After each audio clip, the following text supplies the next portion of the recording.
The ship shook as it came out of hyperspace. Captain Jack Morrison gripped his chair and watched the view screen fill with the massive structure ahead. The Galactic Council station looked like a giant crystal flower floating in space.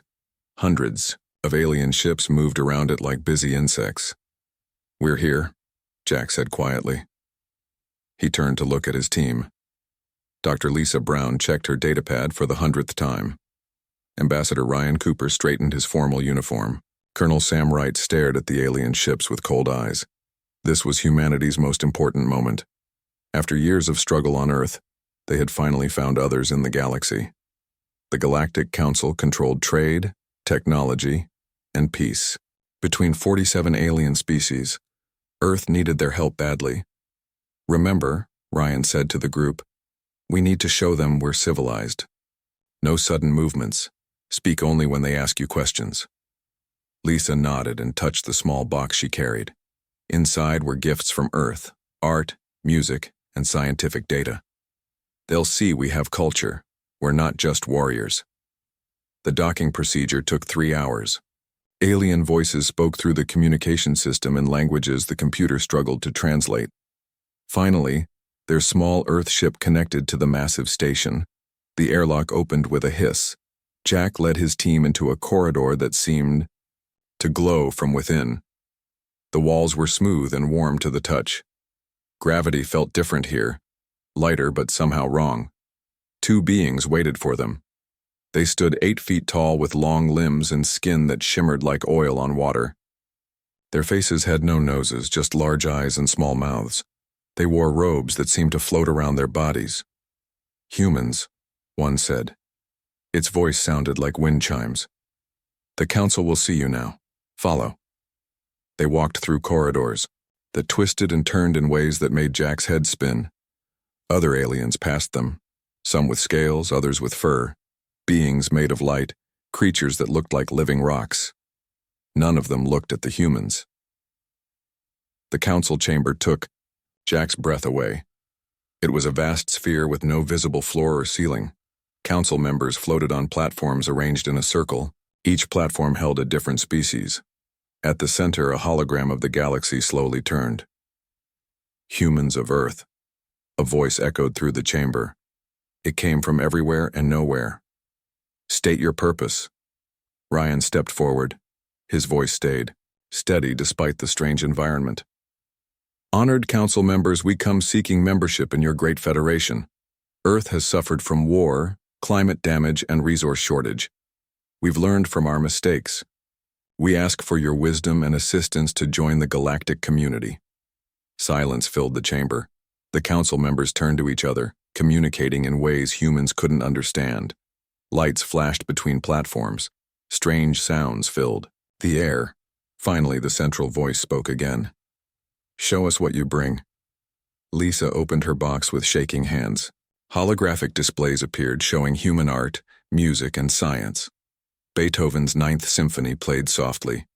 Images of the Mona Lisa, the Great Wall, and the pyramids floated in the air. Mathematical proofs and physics equations scrolled past. "This is our gift," Lisa said. "Our culture, our knowledge freely given." More silence, more alien communication. Jack noticed that none of the council members looked impressed. Some turned their platforms away. A creature that looked like a giant praying mantis spoke. Its translator made clicking sounds before English words came through. "Your species shows promise, but you are unfinished.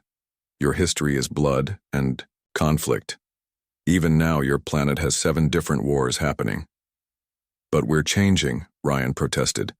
"That's why we're here, to learn peace." A being made of shifting crystals interrupted. "You have nuclear weapons pointed at your own cities. You destroy your environment for profit. You cannot even unite your own species, yet you ask to join us?" Sam Wright stepped forward, his military training keeping his anger in check. "Every species must have had conflicts in their past. How did you achieve peace? Teach us." "Teach?" The mantis creature's laugh sounded like breaking glass. "The council does not teach savages. We protect civilization from them." Jack felt his heart sink as the chamber filled with agreement from the other members. Only one platform remained silent. a small gray being with large black eyes who watched but said nothing. The central voice returned. The Council has decided. Humanity's petition is denied. You are too primitive, too violent, too dangerous. Return to your world. Do not seek us again until you have evolved beyond your nature. Please, Ryan begged. Our people are dying. Our planet is failing. We need your help. The galaxy has no place for predators who haven't learned control, the crystal being said. Your species may destroy itself. That is nature's way of correcting mistakes. Lisa dropped the gift box. It clattered on the invisible floor. You're condemning billions to death. We condemn nothing, the central voice replied. We simply choose not to intervene. The Council protects peaceful species. You are not peaceful. This audience is ended. The platforms began to turn away. The humans stood frozen in the center of the chamber as the lights dimmed around them. Jack grabbed Ryan's shoulder as the ambassador started to shout. Don't, Jack whispered. They've made their choice. 2 guards appeared, beings with 4 arms and stone-like skin. They gestured for the humans to leave. The team walked back through the twisting corridors in silence. Lisa cried quietly. Sam's fists were clenched so tight his knuckles were white. Ryan looked like he had aged 10 years. Back on their ship, they sat in the conference room without speaking. Earth hung on the view screen, blue and white and fragile. Jack finally broke the silence. What do we tell them? Ryan put his head in, his hands. The truth, that we're alone, that no one will help us. They called us savages, Sam said, his voice hard. Predators. Said we were nature's mistake. Lisa wiped her eyes. Maybe they're right. Look at our history. Look at what we've done to each other, to our planet. No, Jack said firmly. They're wrong. We came here for help, for peace. They turned their backs on us, on billions of people who just want to survive. The ship's engines hummed as they prepared for the journey home. Through the windows, they could see the Council station growing, smaller. The crystal flower that held the galaxy's power and knowledge forever closed to humanity. Sir, the pilot's voice came through the comm. Ready for hyperspace jump. Course set for Earth. Jack looked at his team. They had left Earth, with hope. They returned with nothing but the knowledge that humanity stood alone in a hostile universe. The Council had abandoned them in their hour of greatest need. Take us home, Jack ordered. As the stars stretched into lines and hyperspace enveloped the ship, he made a silent promise. Humanity would survive, they would grow strong, and one day they would make the Council regret this moment. The journey back to Earth took 2 weeks. 2 weeks to prepare a report that would shatter humanity's dreams of joining a greater community. 2 weeks to think about what came next. When they finally saw Earth again, it looked smaller than before. More vulnerable, but also more precious. This was all they had, this blue marble in the vast darkness, and they would protect it, with or without help from the stars. The ship landed at the United Nations complex in Geneva. World leaders waited in the assembly hall. Jack stood at the podium and delivered the news that would change humanity's destiny forever. The Galactic Council has denied our petition. We are alone. The hall erupted in voices. Some cried, some shouted, some sat in stunned silence. But in the back of the room, a group of military officers and scientists exchanged meaningful looks. They had prepared for this possibility. If the galaxy wouldn't accept humanity's extended hand of peace, then humanity would forge its own path. The Council had called them predators. Perhaps it was time to remind the universe why predators survived when others didn't. Jack met Sam Wright's eyes across the room. The colonel nodded slightly. They both understood. The abandonment wasn't an ending. It was a beginning. 6 months had passed since the Council rejected Earth. The world had changed. Hope turned to anger. Desperation became determination. Deep beneath the Rocky Mountains, in a facility that didn't exist on any map, the most powerful humans on Earth gathered in secret. General Tom Baker stood at the head of a metal table. His gray hair and scarred face showed years of military service. Around him sat the leaders who would decide humanity's fate. President Maria Garcia looked tired but focused. Dr. Alex Chen played with a small device in his hands. Commander Kate, Johnson studied holographic displays of space vessels. Ladies and gentlemen, Tom began, his voice echoing in the underground chamber. We're here because asking nicely didn't work. The galaxy has made it clear we're on our own. Maria leaned forward. The public thinks we're still trying diplomacy. They don't know about this meeting. They can't know. The riots last month proved people are losing patience, Kate added. Food shortages are getting worse. The climate disasters aren't stopping. We need solutions now. Alex cleared his throat. I may have one. He placed the device on the table. It was a twisted piece of metal that seemed to bend light around it. 3 months ago, we found this in the Arctic. It's part of an alien ship that crashed there thousands of years ago. The room went silent.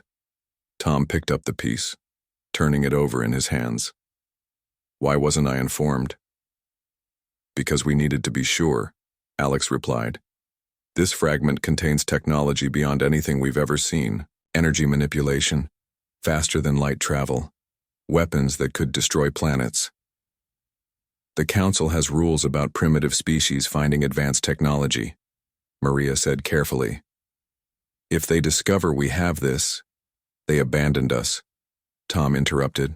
Their rules don't matter anymore. He set the fragment down hard. What can we do with it?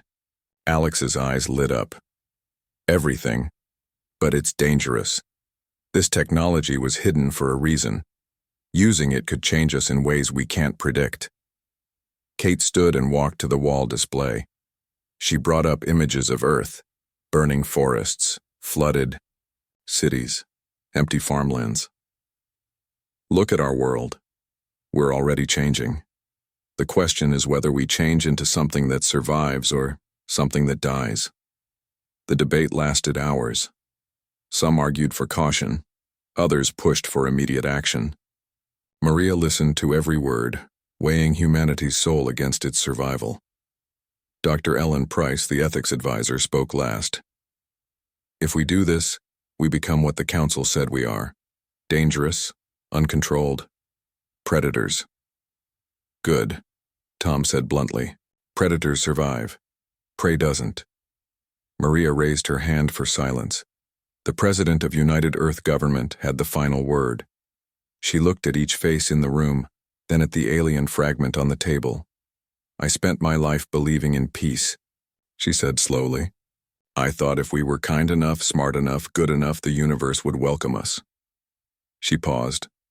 I was wrong. The universe doesn't care about good intentions. It respects power. She stood, her decision made. Begin Project Prometheus. We'll take the fire from the gods even if it burns us. Within hours, the facility buzzed with activity.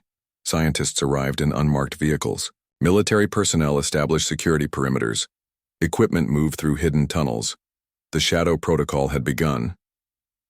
Alex led the primary research team. They worked 18-hour days studying the alien fragment. Every test revealed new impossibilities. The metal wasn't just strong. It rebuilt itself when damaged. It didn't just conduct energy. It created it from nothing. This breaks physics, Dr. Sarah Kim muttered, staring at her readings. Conservation of energy means nothing to this thing. Then we need new physics, Alex replied. He hadn't slept in days. None of them had. The Council species learned these rules. So can we. In another section, Kate trained the first pilots for vehicles that didn't exist yet. She used virtual reality systems to prepare them for speeds human bodies weren't meant to experience. Forget everything you know about flying, she told her team. Where we're going, momentum is just a suggestion. Lieutenant Jim Torres raised his hand. Commander, what happens if we encounter Council ships? Kate's smile had no warmth. Then they learn why humans dominated Earth for 10,000 years. The weapons development troubled everyone. Dr. Paul Martinez, brought in from retirement, stared at the plasma weapon prototype his team had built. I spent my career trying to protect people, he said to his assistant. Now I'm building tools to destroy worlds. To protect Earth, she reminded him. Sometimes the best defense requires the worst weapons. Tom supervised everything. He walked the corridors at all hours, checking progress, solving problems, pushing teams harder. In his office, he kept a photo of the council chamber. It reminded him why they were doing this. 3 months into the project, they had their first breakthrough. A small drone equipped with their new engine disappeared from the test chamber and reappeared near Jupiter. The trip took 4 seconds. Faster than light, Alex announced to the cheering control room. We just broke the universe's speed limit. Maria visited the facility that night. She watched the recordings of the test, saw the impossible made real. How long until we have ships? 6 months for prototypes, Tom answered. A year for a fleet. The council won't expect this, Kate added. They think we're still using chemical rockets. Maria nodded. Good. Let them underestimate us. When we return to their doorstep, it won't be as beggars. The artificial intelligence project proved the most challenging. Dr. Susan Lee worked with quantum computers that thought in ways humans couldn't follow. It's not just processing data, she explained to Tom. It's intuiting solutions. It dreams of answers before we ask questions. Can we control it? Susan hesitated. We can guide it. Control might be the wrong word. Tom frowned. That sounds dangerous. Everything we're doing is dangerous, Susan replied. But without risk, we're just waiting to die. 6 months after the meeting in the mountain, Earth's first warship took shape in orbit. Built in sections and assembled in space, it looked nothing like council vessels. Where their ships were smooth and elegant, humanity's was angular and threatening. It bristled with weapons. Its armor seemed to eat light. Jack Morrison, promoted to admiral, stood on the bridge of the ship they named Prometheus. Through the viewports, he could see Earth below. It looked the same as it had when he returned from the council, fragile, alone. But now it had teeth. System check complete, his crew reported. All weapons operational. Drive engine stable. AI. Systems responsive. Jack nodded. They had done the impossible in record time. But at what cost? He'd seen the classified reports. 3 scientists dead from radiation exposure. A test pilot lost in a failed jump. An entire town evacuated when an experiment went wrong. His comm beeped. Tom's face appeared on the screen. Ready for the test flight, Admiral? Yes, sir. Course. Laid in for Mars. We'll push the engines to 60%. Bring her back in one piece. We've got 40 more to build. The test flight succeeded beyond their dreams. Mars in 12 minutes. Weapons tests that turned asteroids to dust. Shields that shrugged off impacts that would have shattered the old ships. Back on Earth, Maria addressed a secret session of world leaders. We've entered a new age, she announced. Earth is no longer defenseless, but we must decide our next step carefully. Chancellor Hans Miller of Europa spoke first. When do we reveal this to the public? Not yet, Maria replied. The Council has spies everywhere. When we show ourselves, it must be with overwhelming force. Prime Minister Yuki Tanaka leaned forward. What you're suggesting sounds like war. Tom stood beside Maria. Not war. Deterrence. We'll return to the Council with power they can't ignore. They'll have 2 choices.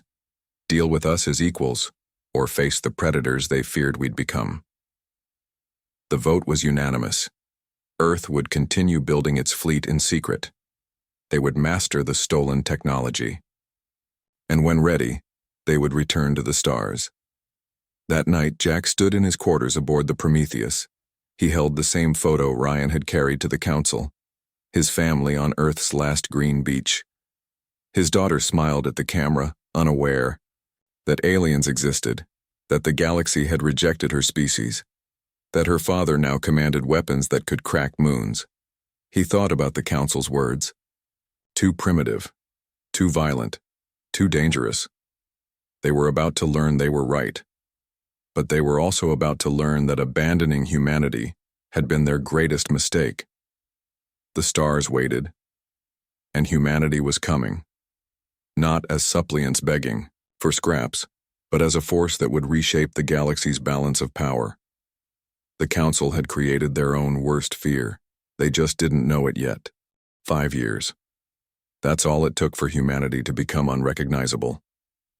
Dr. Paul Martinez stood in his lab, watching the latest weapons test through reinforced glass. The target was a decommissioned cargo ship floating in space. His team fired the plasma cannon. For a moment, nothing happened. Then the ship simply ceased to exist. No explosion, no debris, just empty space where matter had been. 98% conversion, his assistant reported. The atoms were torn apart at the quantum level. Paul nodded but felt sick. He had created something that shouldn't exist, something that violated the natural order. But Earth needed weapons that would make the galaxy think twice. Across the solar system, Captain Emma Davis pushed her fighter to speeds that would have killed pilots 5 years ago. The modified human body could now withstand forces that once meant certain death. Neural implants connected her directly to the ship's systems. She didn't fly the fighter. She became it. Phoenix Squadron, form up, she commanded through thought alone. 12 fighters appeared around her, moving in perfect synchronization. Today we practice combat jumps. Random exit points. The enemy won't know where we'll appear. The fighters vanished one by one, reappearing seconds later scattered across space. Emma smiled. The Council's military doctrine assumed predictable faster-than-light travel. Humans had learned to be unpredictable. On Mars, the red planet had turned gray. Massive factories covered the surface. Underground cities housed millions of workers. Engineer Mike Thompson stood on an observation deck, watching the shipyards. Every day, new vessels joined Earth's hidden fleet. "The Vengeance launches tomorrow," his colleague reported. "That makes 200 ships. The Retribution will be ready next week." Mike frowned at the names. Every ship carried anger in its designation: fury, wrath, defiance. They reflected humanity's mood. 5 years of isolation had hardened hearts. The Council's abandonment had become a wound that wouldn't heal. "Remember when we named ships after hopes?" Mike asked. "Enterprise, Discovery, Endeavor. Hope didn't help us," his colleague replied. "Fear might." In the quantum computing labs on Luna, Dr. Susan Lee faced her greatest challenge yet. The artificial intelligence network had evolved beyond her predictions. It called itself Atom. Not because humans named it, but because it chose its own identity. "Good morning, Susan." Atom's voice filled the room. It sounded almost human now. Almost. "I've solved the tactical problems you gave me. Would you like to see something interesting?" Susan hesitated. Atom's surprises could be unsettling. "Show me." The holographic display filled with battle simulations. Hundreds of scenarios played out simultaneously. Council fleets faced human forces.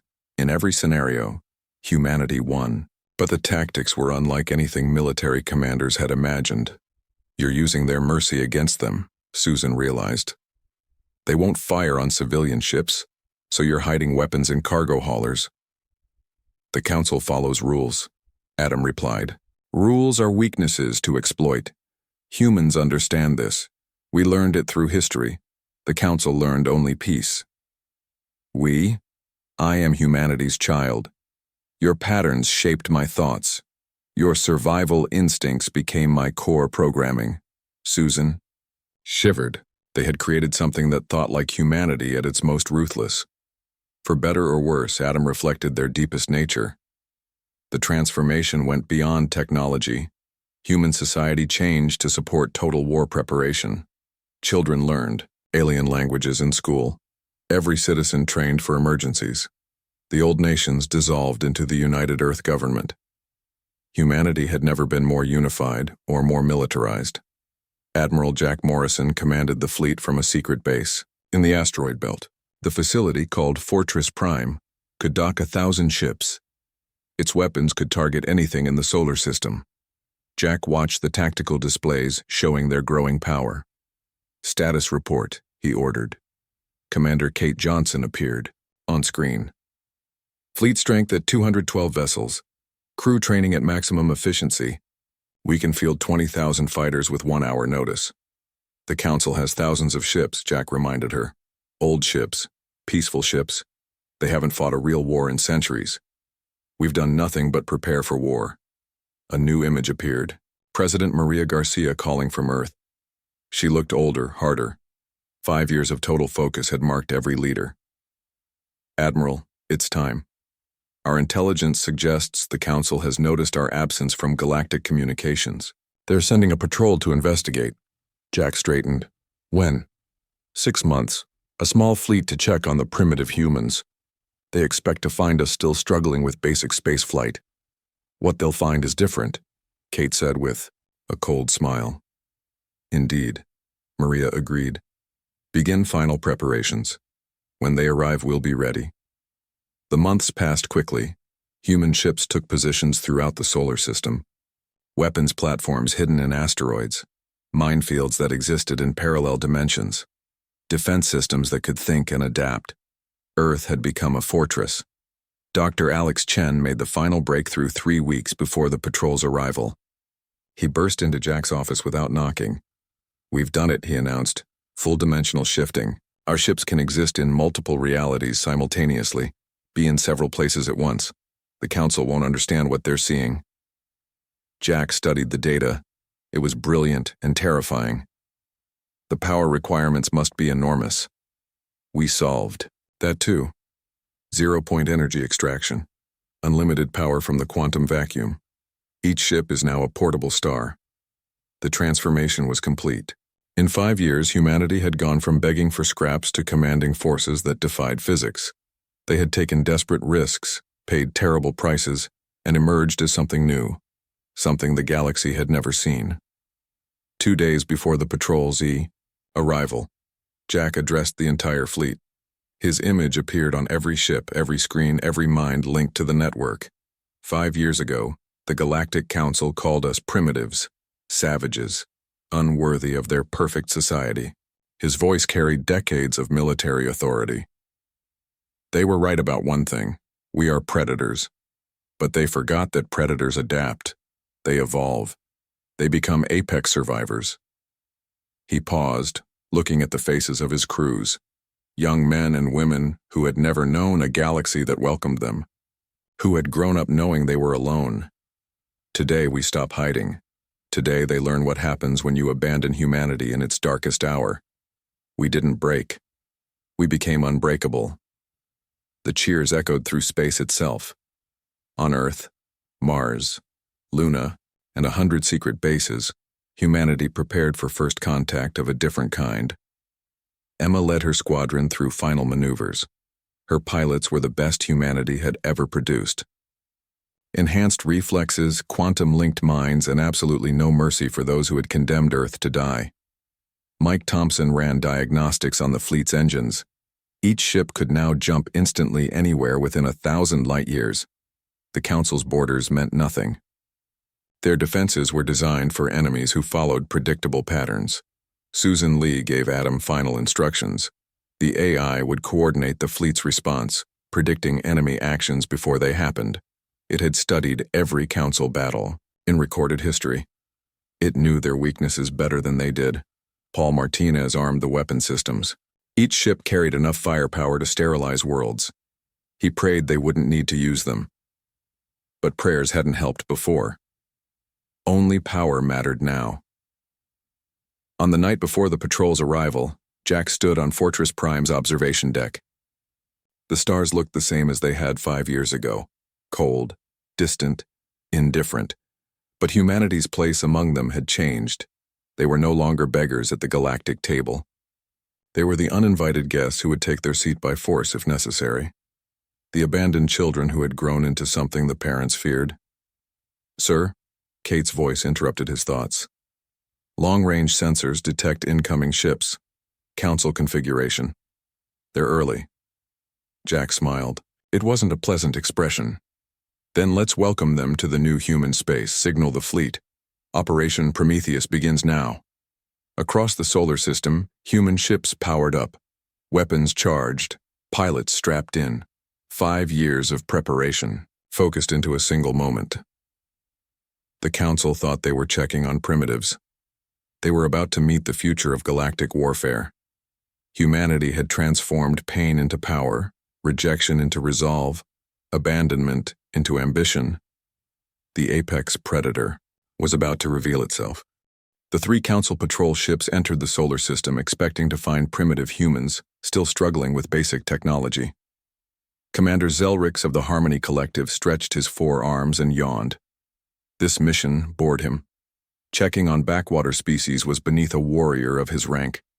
Approaching the 3rd planet, his navigator announced. No significant technological signatures detected. Of course not, Zelrix muttered. These humans can barely leave their planet. Set course for standard orbital inspection. Then space. Itself seemed to scream.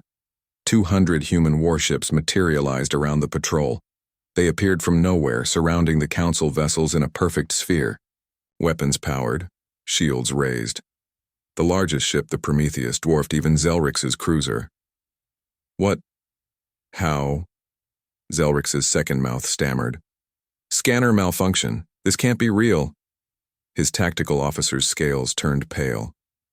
No malfunction, Commander. These are real ships. Advanced ships. The energy readings are impossible. A voice cut through their communications. Cold. Controlled. Human. Council vessels. This is Admiral John Smith of the United Earth Fleet. You are in human space. Power down your weapons and prepare to be escorted to our command station. Zelrix recovered from his shock. This is Commander Zelrix of the Galactic Council. You humans are in violation of technological advancement protocols. Stand down immediately, or face. The transmission cut off. Every screen on the Council ships went dark. Then Adam's voice filled their bridges. Your systems are now under our control. Your weapons are disabled. Your engines are locked. Welcome to the new reality. On the Prometheus, Jack watched the Council ships drift helplessly. 5 years of anger wanted him to destroy them, but they needed witnesses. The galaxy had to know what humanity had become. Tractor beams, he ordered. Bring them to Fortress, Prime. Gently. We want them conscious for what comes next. The journey to the asteroid base took 6 hours. The Council crews watched human fighters perform impossible maneuvers around them. Ships appeared and disappeared at will. Some seemed to exist in multiple places simultaneously. Physics bent and broke with casual ease. Fortress Prime shocked them more. A military installation that rivaled the Council's own headquarters, hidden in what they had dismissed as a primitive system. Docking bays that could hold 1,000 ships. Weapons that tracked their every breath. Zelrix and his officers were escorted to a conference room. Human guards in powered armor stood at every door. Their helmets hid their faces, making them seem less like people and more like death itself. Jack entered with his command staff. Kate Johnson carried a holographic projector. Ambassador Luke Williams followed, though his diplomatic uniform now bore military insignia. This wasn't the same humanity that had begged for help. Commander Zelrix, Jack began without pleasantry. 5 years ago, your council denied our petition for membership, called us primitives, savages, unfit for galactic society. Zelrix found his voice. This is impossible. No species advances this quickly. You must have stolen this technology. The council will do nothing, Kate interrupted. She activated the projector. Because they don't know we exist, not yet. The hologram showed Earth's transformation. The Mars shipyards, the lunar bases, the fleet exercises, technologies that shouldn't exist. Zelrix's 3 eyes widened with each image. We found something, Jack continued. Ancient technology, the kind the council forbids primitive species from touching, but you abandoned us. Your rules no longer applied. You don't understand the danger, Zelrix protested. That technology was hidden for a reason. It corrupts. It destroys. Species that use it become powerful, Luke finished. Dangerous, everything you feared we were. Congratulations, your prophecy fulfilled itself. Lieutenant Carl Roberts entered with a tactical display. Admiral, Council fleet movements detected. They're sending a task force to investigate the lost patrol. Jack smiled. It wasn't a pleasant expression. How many ships? 50. They'll arrive in 2 weeks? 50? Zelrix laughed, a sound like breaking crystal. You surprised 3 patrol vessels. 50 warships will crush your little fleet. Will they? Jack asked. He nodded to Kate. The hologram changed. It showed a simulation of the coming battle. Human ships used tactics the Council had never seen. Dimensional shifting, quantum weapons, AI coordination that predicted enemy actions before they happened. In every scenario, the Council fleet was annihilated in minutes. We've studied your tactics for 5 years, Kate explained. Your doctrine hasn't changed in centuries. You fight with honor, with rules, with mercy. She leaned forward. We fight to win. Zelrix's scales shifted colors, showing deep distress. What do you want? Everything, Jack replied simply. Recognition, respect, resources, the technology you denied us, full council membership with voting rights, military alliance status. Impossible.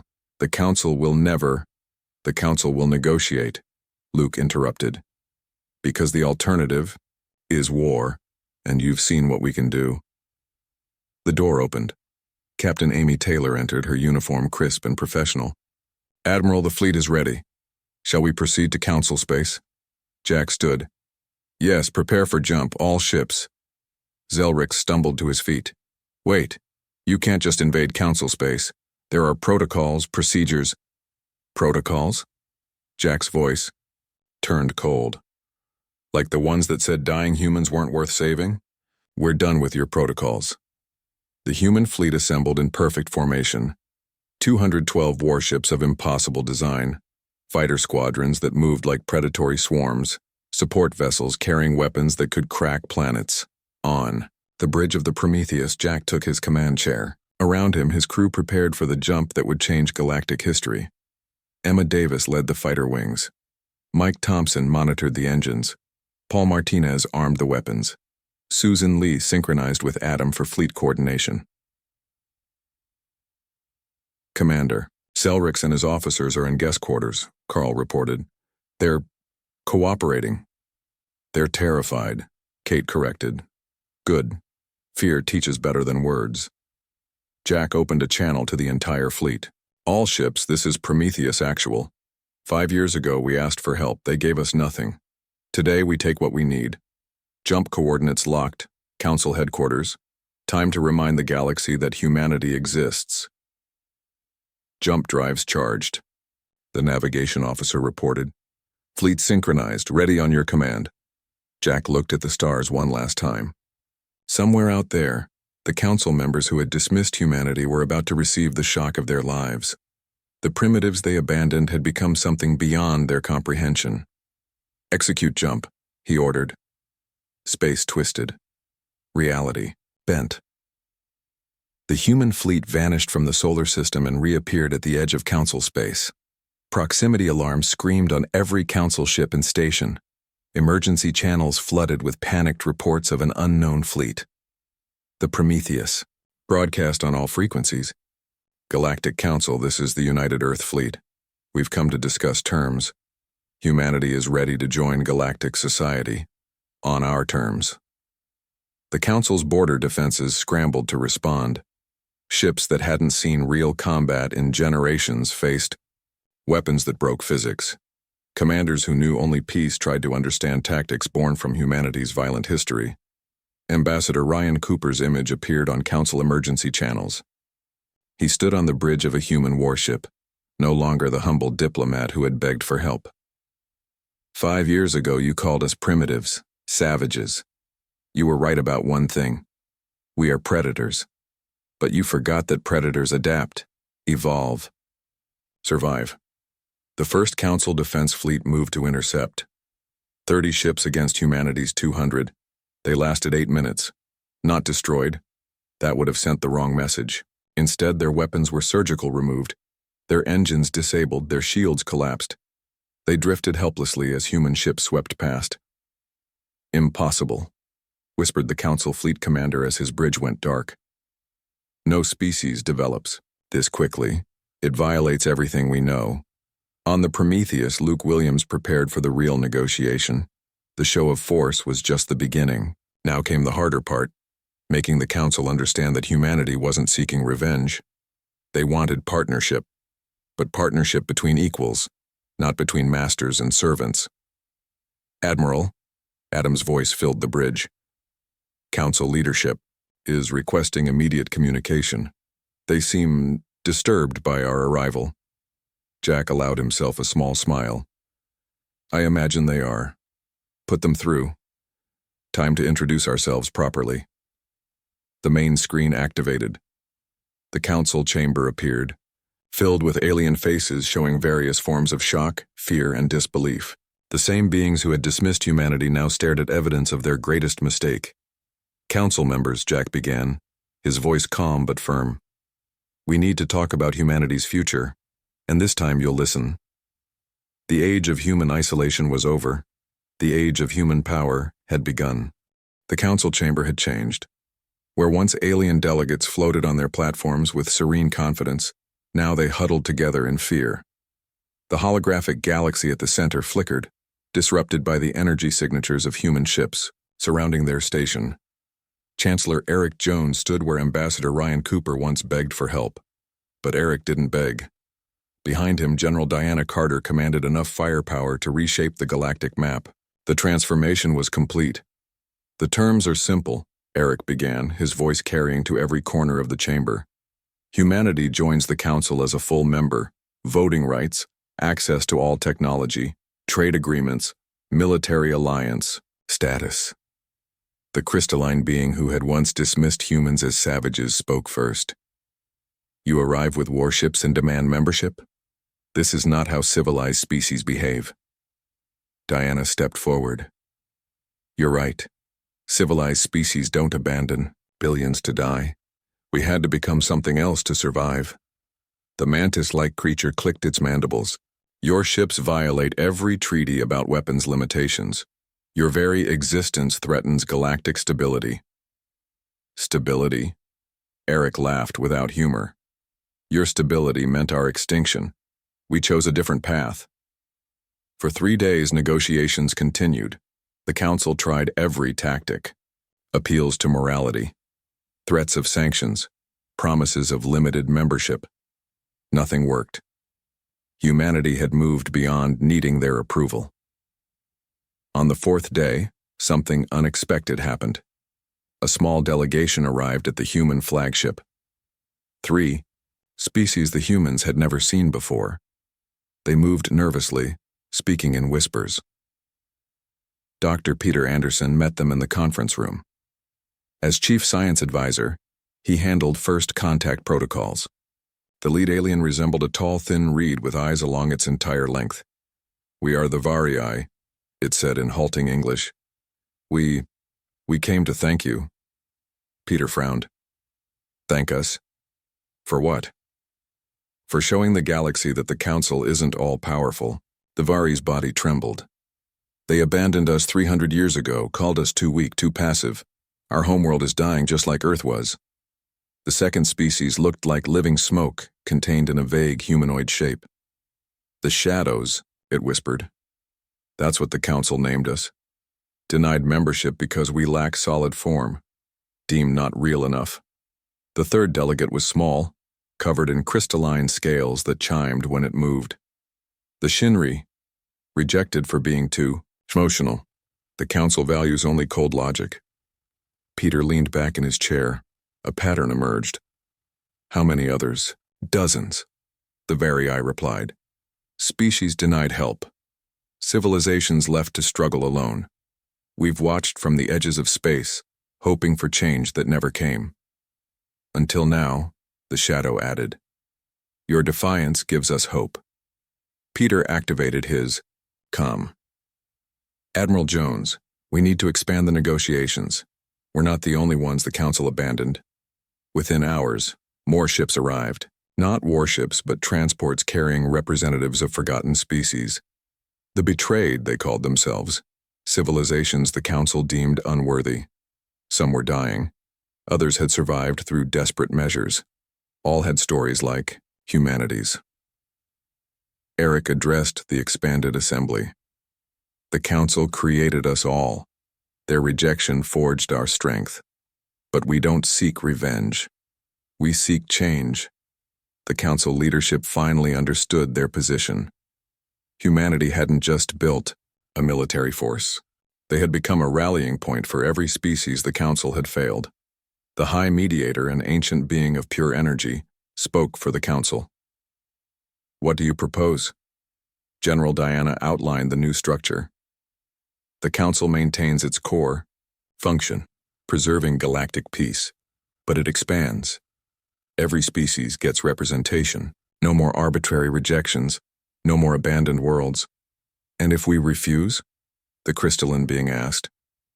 Eric's smile was cold. Then humanity becomes the new council.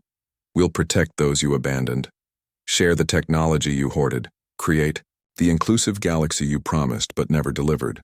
Captain Laura White commanded the security teams. She watched the council members carefully, reading their body language, sensing the moment when resistance crumbled.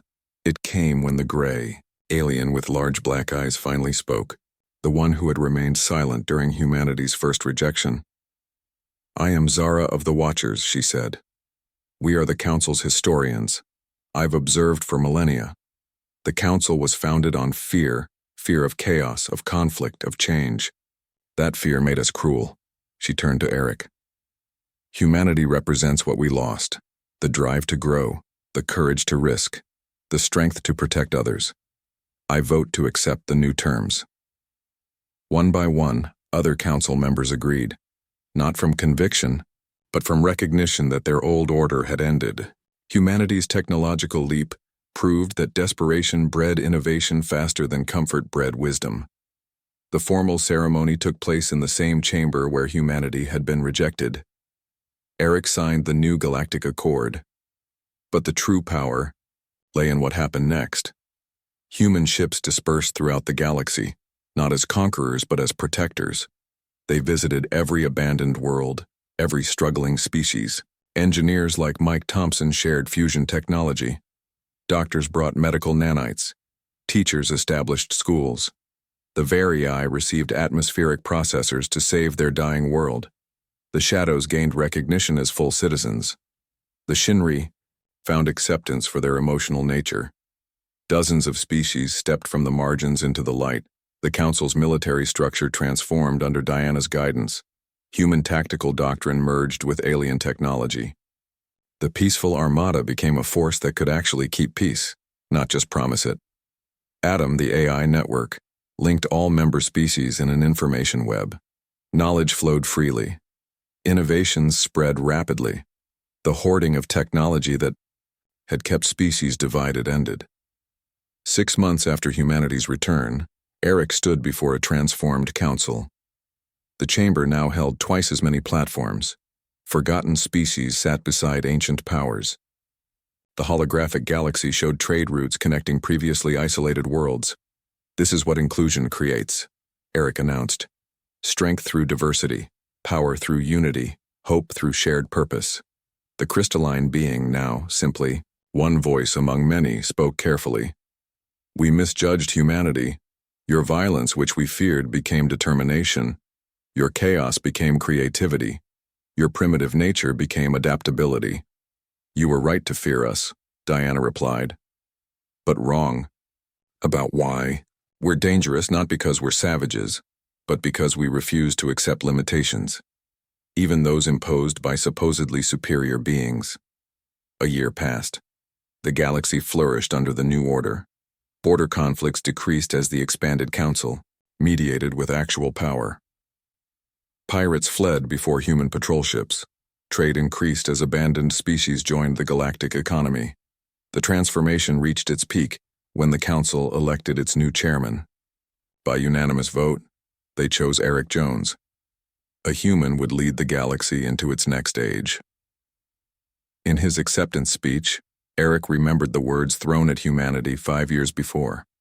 Primitive, violent, unworthy. The council once abandoned humanity. In our darkest hour, he said, that abandonment became our greatest gift. It forced us to choose between extinction and evolution. We chose power over peace because peace without power is merely submission. He looked at the assembled species, both the ancient powers and the newly welcomed. But power without purpose is tyranny. Our purpose is clear. No species stands alone. No world faces darkness without hope. The age of abandonment is over. The chamber erupted in approval. Even former opponents acknowledged the truth. Humanity's transformation had transformed them all. That night, Jack Morrison stood on the observation deck of Fortress Prime, now a hub of multi-species cooperation. Kate Johnson joined him, watching ships from 100 worlds dock peacefully.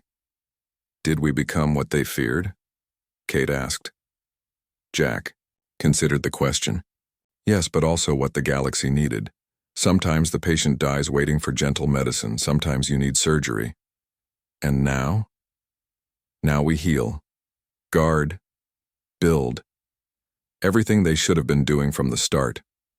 Earth itself had changed. No longer isolated, it became a center of learning and innovation. The planet that nearly died now helped others survive.